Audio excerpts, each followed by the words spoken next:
Hello everyone, this is Matthew. I'm the lead pastor here at Cedar Ridge. Thank you so much for joining us today. We're in a series at the moment called Stories of Comfort and Hope. And today we're going to look at the story of Jacob and Esau. It occurs in the first book of the Bible, Genesis, and it's about two brothers who fall out terribly due to trickery and deception, but are eventually reconciled. And we'll explore this theme of reconciliation as a source of comfort and hope. I want to encourage you to read the story for yourself if you can. It's about 9 chapters long, from Genesis 25 to 33.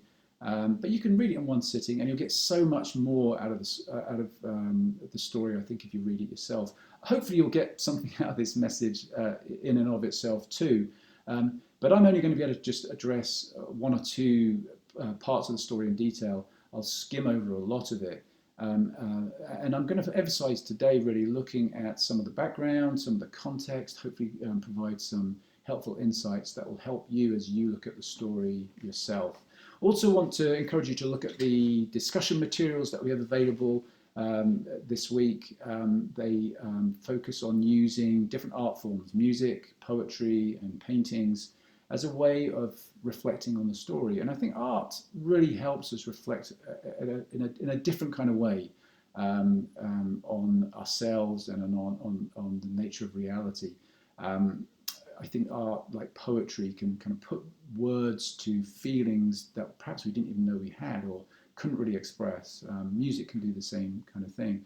And in doing so, I think it's a source of great comfort to us because we know that we're not alone. Somebody can write something hundreds of years ago about a sense of longing, despair, comfort, hope, whatever, and we have that same feeling. And we know that we're part of humanity. We're not alone in our existence, and that itself can be very comforting. So I encourage you to read the story, look at the materials. The story itself is an art form. It's a beautifully written story. I encourage you to consider this a story rather than a literal history. Most historians would say these probably came from oral traditions. These characters probably existed at some point, but these stories have been told and retold and passed down over generations. The story itself is set in the Middle Bronze Age, around the year 2000 BCE or so, but not written down until the Iron Age, probably 1,500 years later.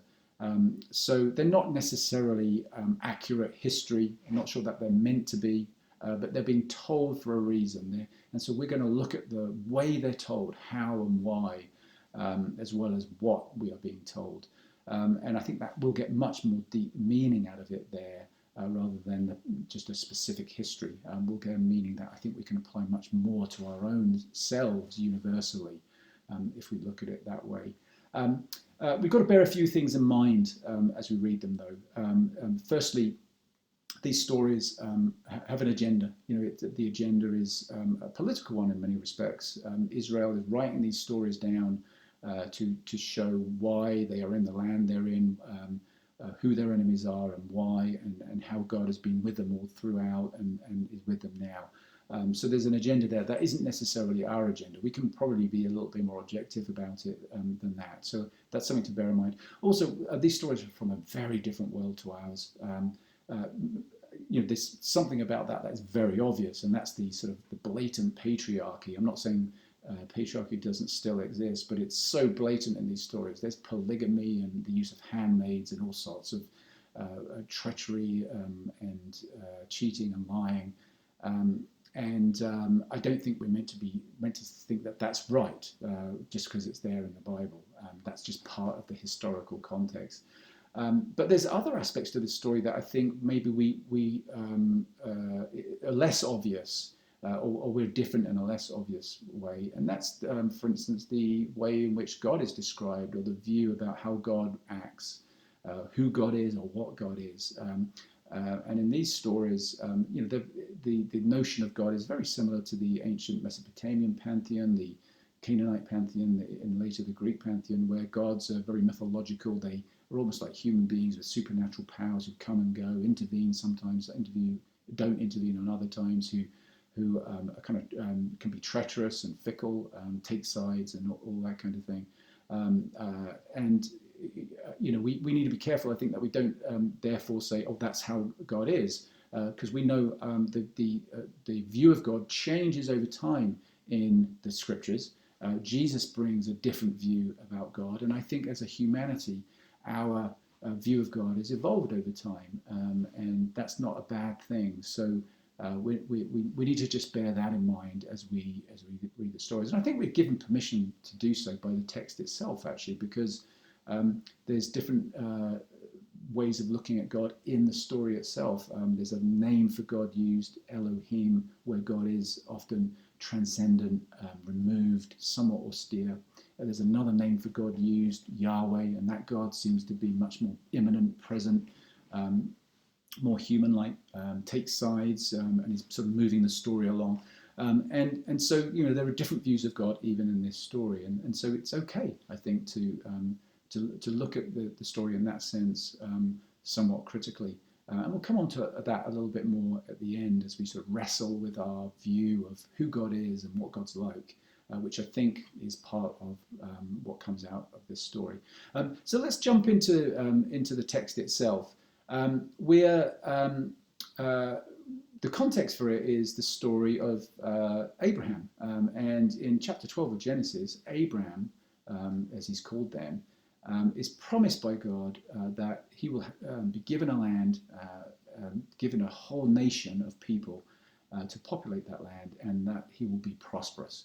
And just before that, though, in chapter 11, right at the end, we hear about Abraham's family and his wife Sarai, and we're told that she's barren, she's infertile, which seems like a throwaway comment at the time. But by the time we get to chapter 12, that creates a sense of intrigue, because how on earth is Abraham, or Abram as he's called then, going to become this great nation when his wife, his family line seems to have come to an end already. That kind of sets the scene for many of the stories that follow. There's this sense of intrigue with sort of two question marks hanging over all the characters. One is around fertility. Many of the matriarchs are infertile. So it begs the question, are they going to be discarded? How is this nation going to develop? How's this family going to move forward?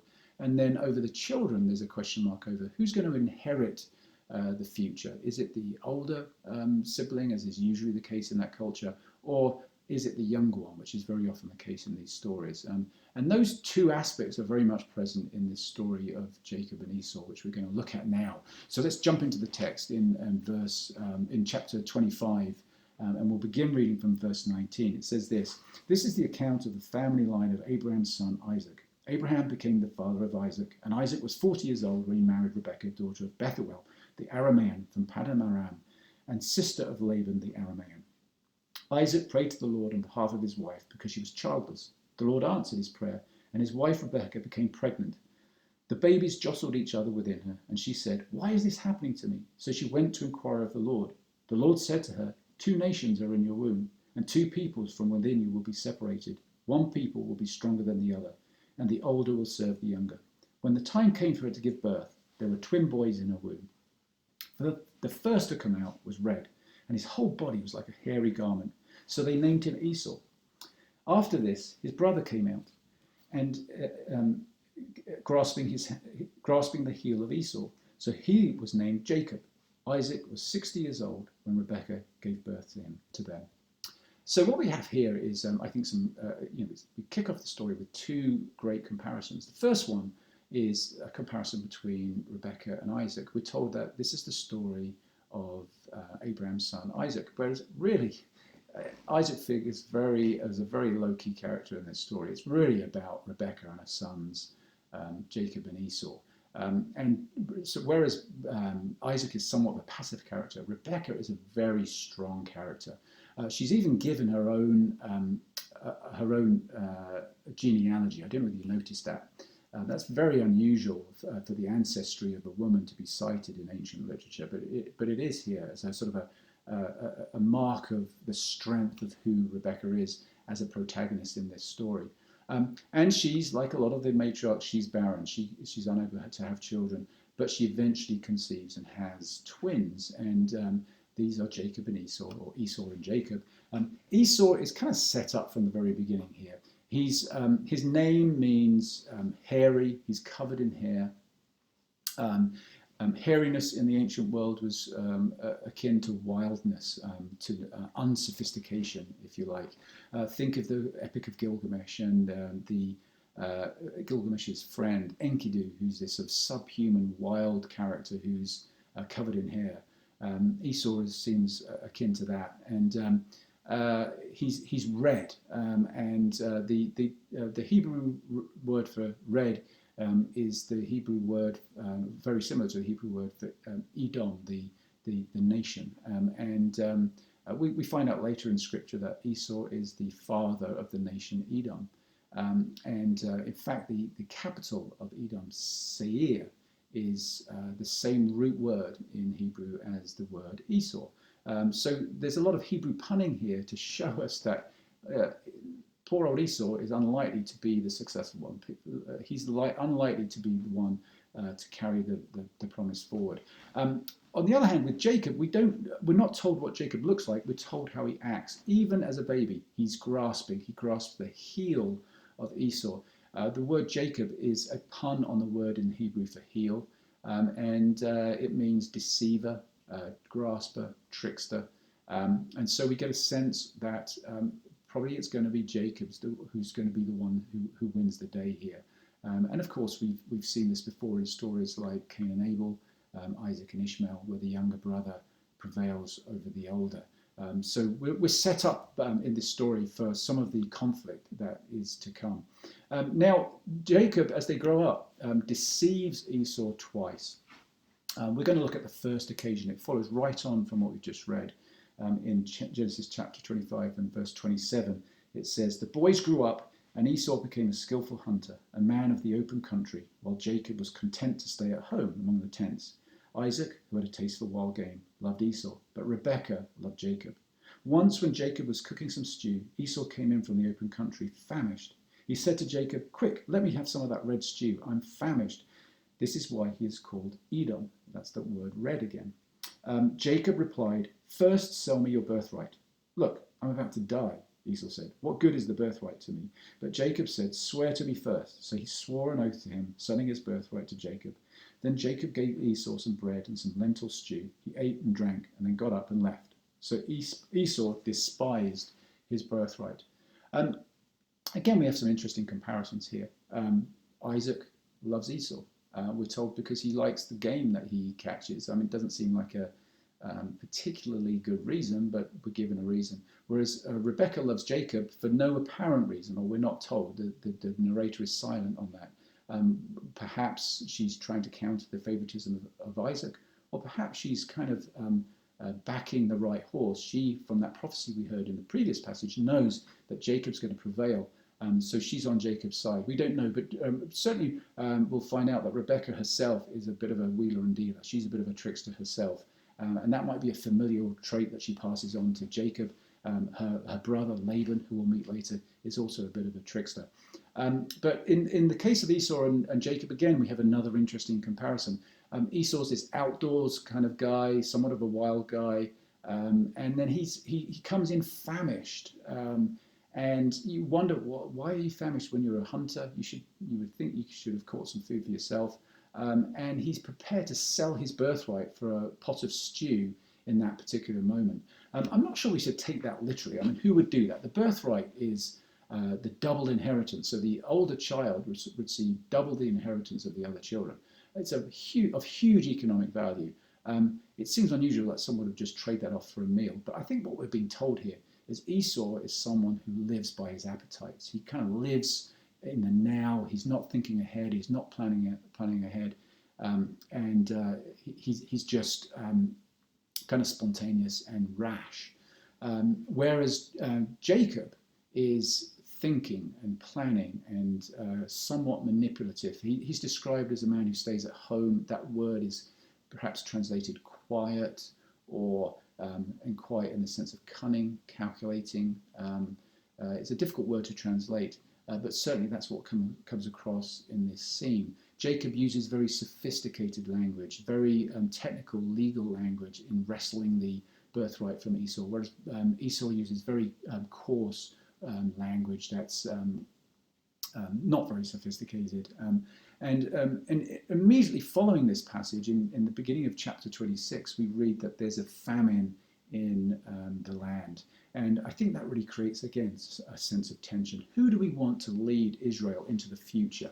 Who do we want to lead this fledgling nation into the future at a time of crisis like a famine? Is it someone like Esau, who lives by his appetites, doesn't think ahead, doesn't plan ahead, or someone like Jacob, who, although he might be somewhat devious, is he's thinking ahead, prepared to manipulate his way into the future, and he might be actually a better person in the political sense to lead on. So the cards are already stacked against Esau, and Jacob has already tricked him out of his birthright. He then tricks him a second time, indirectly, by tricking their father Isaac to give him the firstborn's blessing. This was not an economic thing. This was just a spiritual blessing that the father would give to the firstborn child, but it was taken very, very seriously. And Isaac tells Esau that he wants to give him his blessing. He's getting old. His eyesight is failing. So he sends him off to hunt, to find some game. He says, "Bring me back something to eat, and then I'll give you my blessing." Rebecca, who herself, as we know, is a bit of a trickster, she hears this, overhears it, and brings in Jacob and says, "Right, take this food in, put these hairy animal skins on your arms, pretend to be Esau, and you'll get the blessing." So Jacob does this, and it's I think, a tragic story, because Isaac, who's a tragic character, asks multiple times, "Is that really you? You kind of sound like Jacob to me, even though you feel like Esau and smell like Esau." And they repetitively lie to him, and it's just heartbreaking. But eventually Isaac gives the blessing to Jacob, and Jacob departs. And then Esau returns, and Isaac is heartbroken. He realizes what he's done. And Esau says, well, give me the blessing now. And he says, "I can't. I just blessed your brother. I gave him prosperity. I said he would rule over you." And Esau is absolutely furious, and he's livid. He wants to kill Jacob. And so the tension is created, and they fall out, and Rebecca kind of intervenes by saying to Jacob, "You better get out of town, because Esau's going to kill you."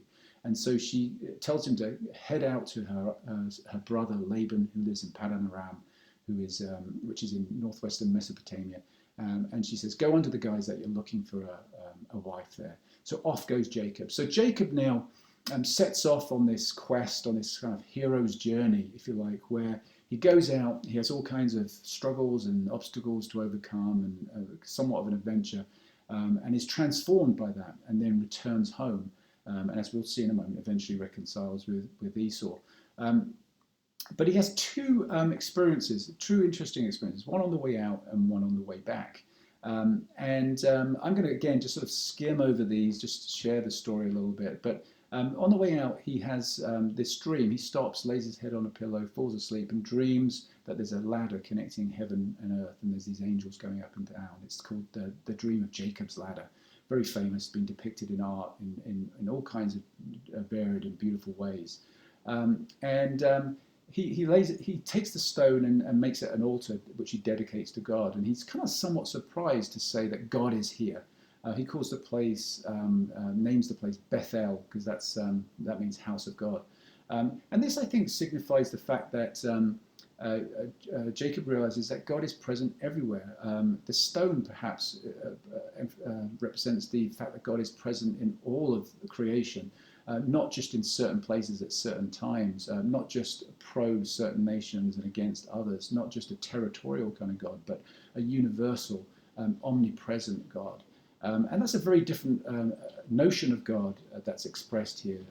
I think it's interesting to then hear Jacob's interaction with God, because God says to Jacob, "Okay, I'm going to be with you, I'll bless you, I'll help you on this journey. And remain loyal to me." And Jacob says, "Okay, well, if God sticks with me, if God makes my way, then I'll be faithful." So he's still wheeling and dealing. There's still conditions.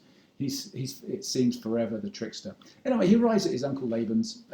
He actually meets a young woman at a well, and as is typical of Hebrew men, it seems in the stories that are told, wells are where you meet your wife. So he falls in love with Rachel, who is Laban's younger daughter.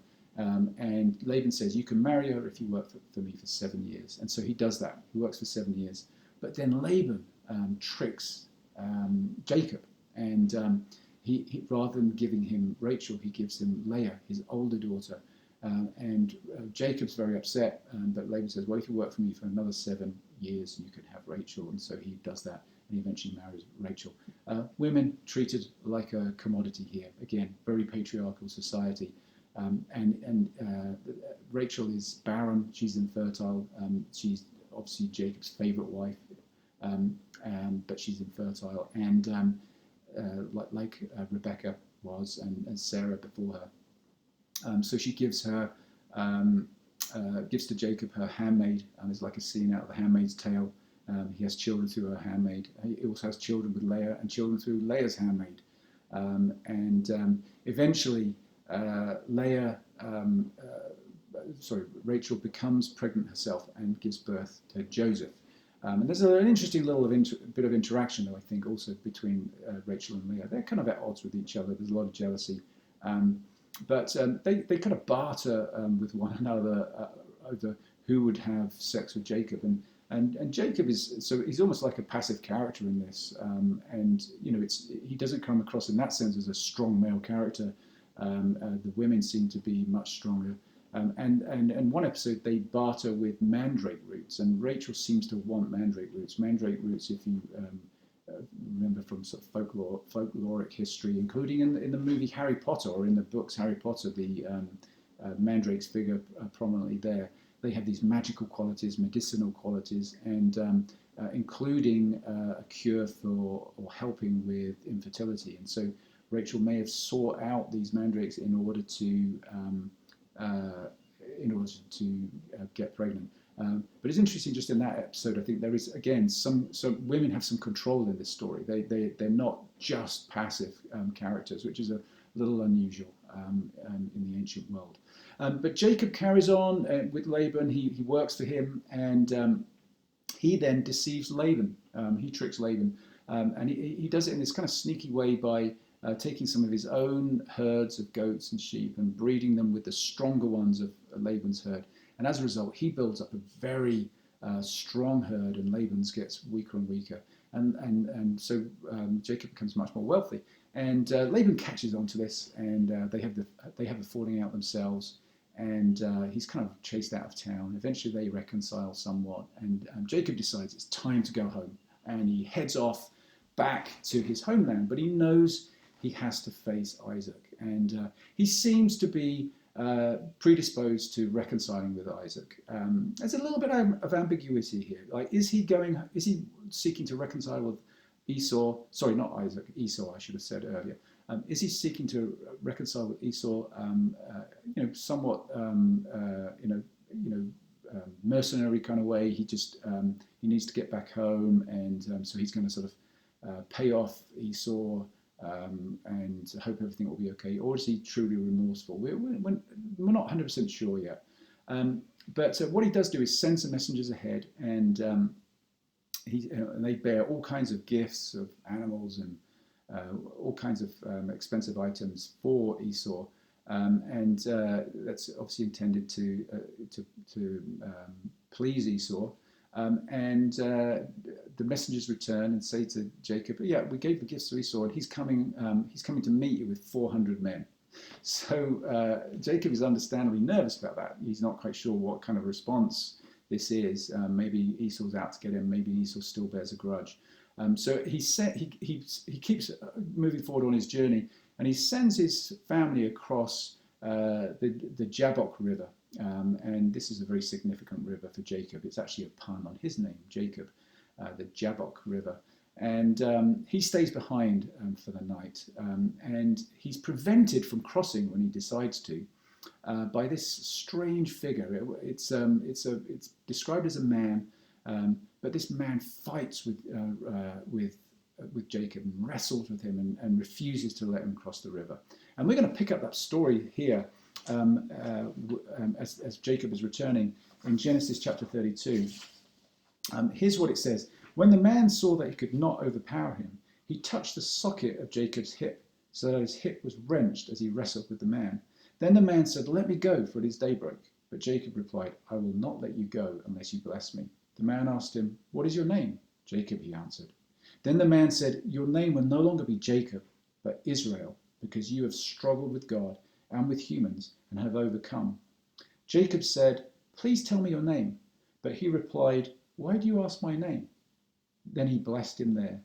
So Jacob called the place Peniel, saying, "It is because I saw God face to face, and yet my life was spared."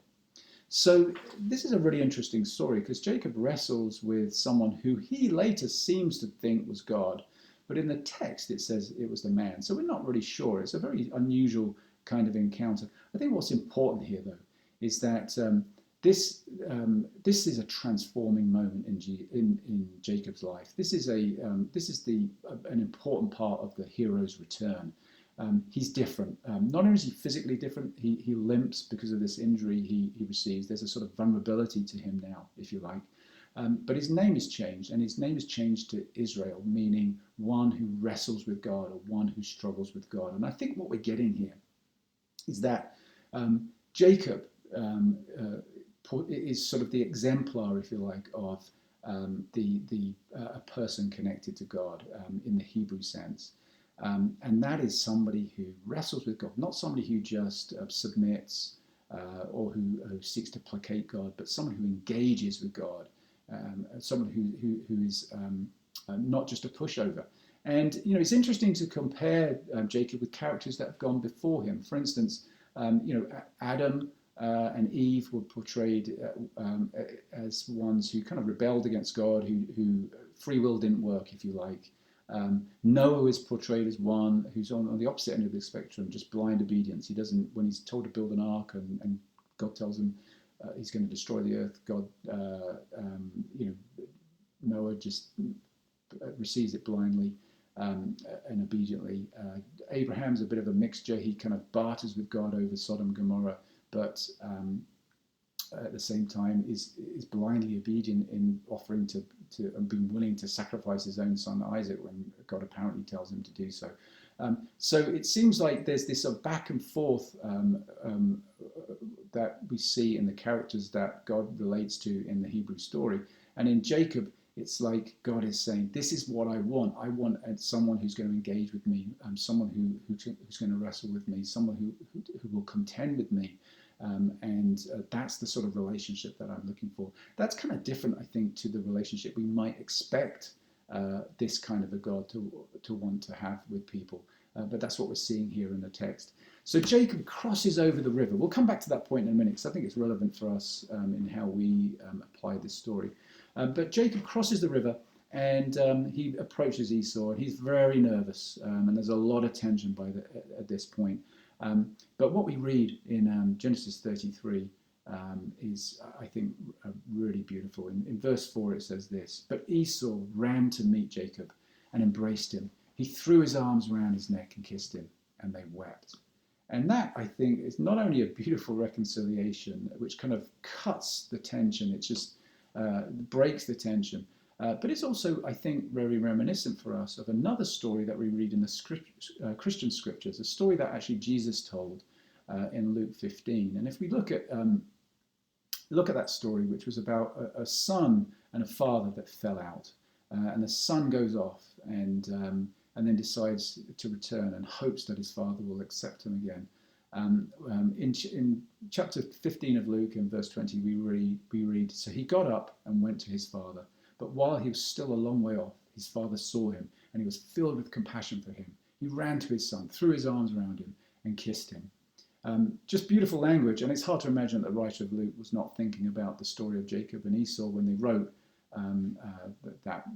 those words down. So a beautiful reconciliation between Jacob and Esau. We hear a bit more about that in the subsequent verses. In chapter 38, verse 8 to 11, it says, Esau asked, "What's the meaning of all these flocks and herds I met?" In other words, these gifts that Jacob has sent on ahead of him to try and placate Esau. "To find favor in your eyes, my lord," he said. But Esau said, I already have plenty, my brother. Keep what you have for yourself. No, please, said Jacob. If I have found favor in your eyes, accept this gift from me, for to see your face is like seeing the face of God.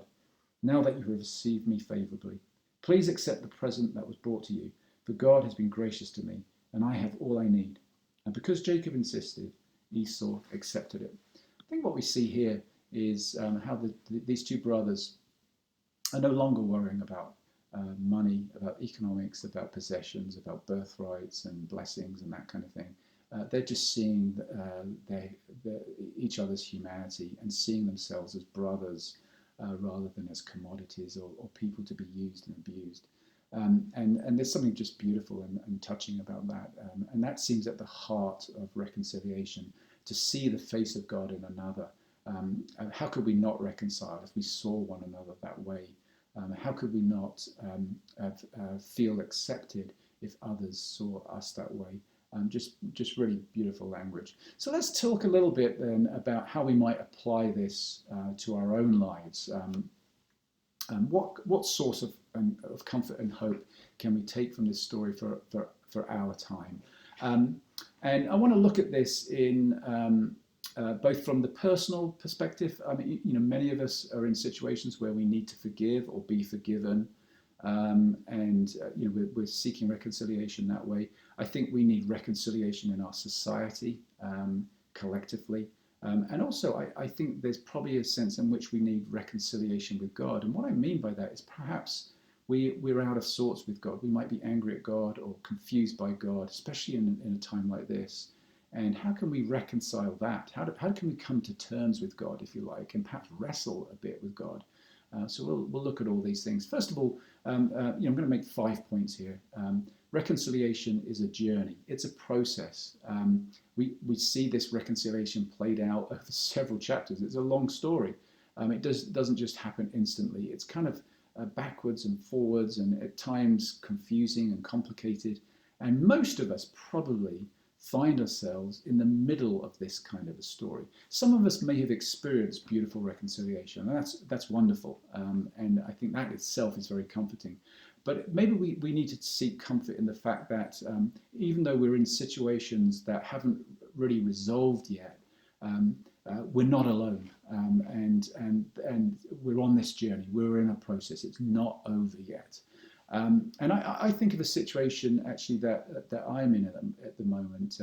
Some time ago, I fell out with a person who's very, very dear to me, and I won't go into all the details of this story because it's not just my story to tell. It affects other people. But this particular person was not necessarily behaving in the best way possible, but I reacted really badly to them on this one particular occasion. It was a moment of vulnerability for me. I was feeling insecure and vulnerable myself, but I reacted really badly. And I quickly apologized and asked for forgiveness, but I know I really hurt that other person. And they chose not to forgive me. And that was heartbreaking and has been heartbreaking. And there's honestly not a day that goes by where I don't think about it. I don't feel the pain of it. I don't feel intense remorse about how I responded. And I just long for reconciliation. But I don't have control over that. That's not something I can make happen. So many of you might be able to identify with that, where we're in a situation where we want reconciliation, but it's not being offered to us. Or maybe we're waking up to the fact that we might have hurt other people and we need to reconcile. Perhaps waking up to the fact that we need forgiveness. So we can take comfort, I think, in knowing that it doesn't all happen instantly. This is a journey. And as long as we're moving forward on the journey, there's a much greater chance, a much greater hope that there will be a good resolution. And we can take control of the things that are on our side of the equation. So we, for instance, can forgive somebody even if they're not prepared to forgive us. And that leads on to this second point, which is treat people how you want to be treated. In other words, forgive people, especially when you want to be forgiven.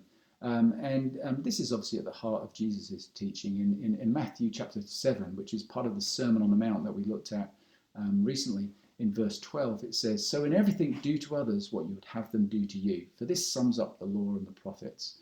In other words, don't treat people how they deserve to be treated. If somebody isn't forgiving you, don't treat them that way, but rather treat them how you would want to be treated. And that really flips all of this sense of reconciliation on its head in a beautiful way, or this sense of justice, should I say, on its head in a beautiful way.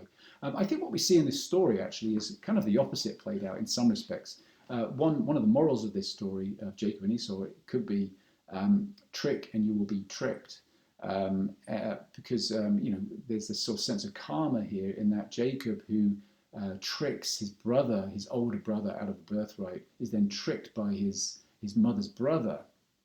He's obviously helped by his mother, and then his mother's brother tricks him with his older daughter rather than his younger daughter. There's a sort of a tit for tat here, and so Jacob kind of receives what he's already given.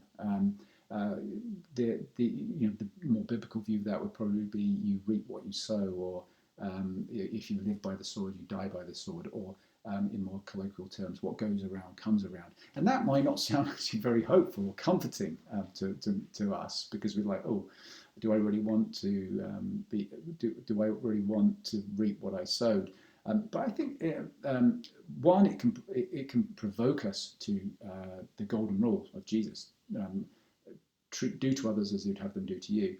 But also, even when some of the injustice we perpetrate comes back on us, it's actually an opportunity for us to change. And this leads on to the third point, which is not just treat people how you want to be treated, but suffering can be an opportunity to grow in empathy.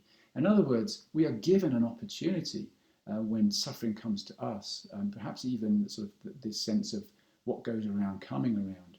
It creates an opportunity for us to change and not be the same going into the future. I think we see that in Jacob's life, that he, as a result of him suffering at the hands of Laban, and in other situations too, he ceases to be this wheeler and dealer and becomes much more vulnerable, much more sensitive, much more empathetic, and seeks out reconciliation.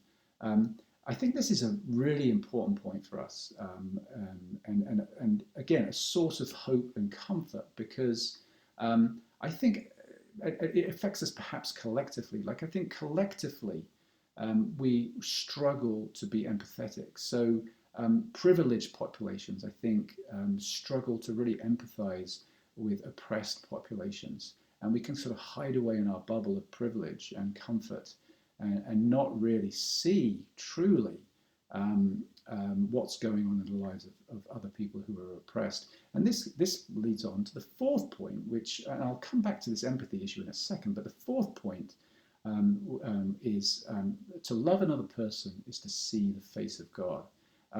This is obviously a quote from Victor Hugo in his novel Les Miserables, and it's a line actually in the musical. And it's taken from this story of Jacob and Esau. Jacob says to Esau, when I see you, I see the face of God. So this speaks to our common humanity, and that we all bear the divine image. And it speaks to, I think, to the struggle that we have collectively to see that.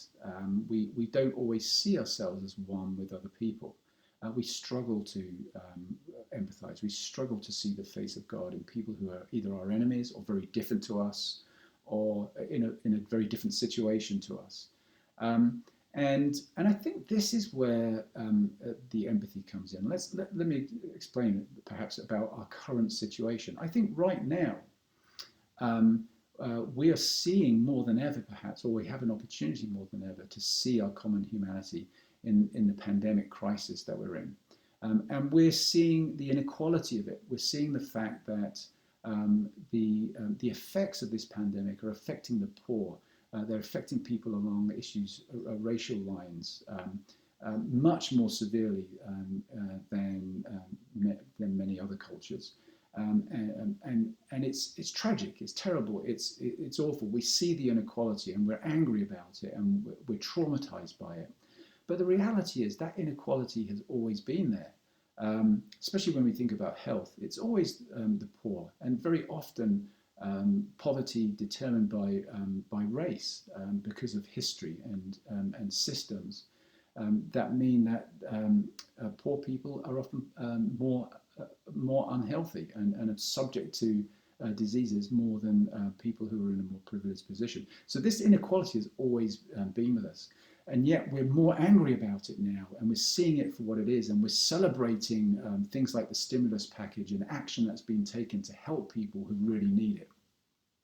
But the big question is, why have we not been so angry before? Why have we not been so traumatized before? And I think some of this has to do with the fact that this particular situation we're in has crossed boundaries. The coronavirus, this particular coronavirus, has come right to our doorstep.